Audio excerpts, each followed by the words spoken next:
Voici ce que je compte équilibrer et même détruire sur certains points ce soir.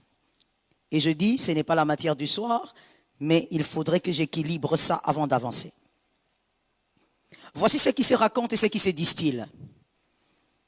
Le mariage n'est pas une entreprise, ce n'est pas un bonheur. Car tout homme est ingrat et toute femme est trompeuse. Et donc, conclusion, voici la conclusion du monde. Cette affaire de mariage, il faut mettre à côté, il faut chercher l'argent. Et vous entendrez les gens dire, laissez cette histoire de mariage, tous les hommes sont menteurs, toutes les femmes trompent, alors cherchons les mariages. Et puis il y a même des gens qui ajoutent, l'argent est plus doux que l'amour. Est-ce qu'on peut rééquilibrer ça? D'accord.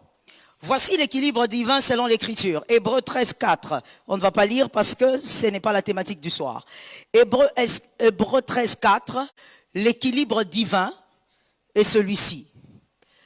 Si vous oubliez le mariage, cherche de l'argent, tant que ce n'est pas toxique cette recherche, c'est bien.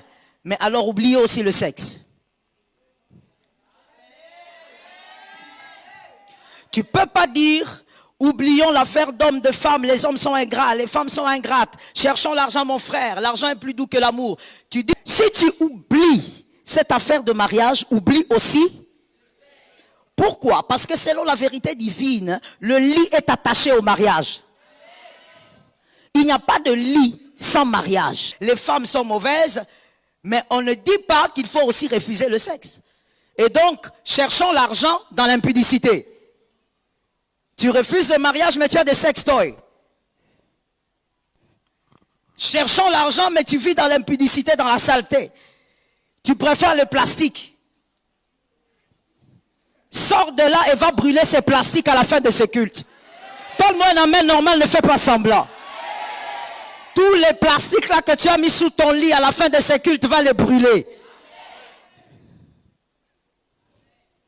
Cherchons l'argent, mais à minuit, tu démarres quelque chose qui vibre.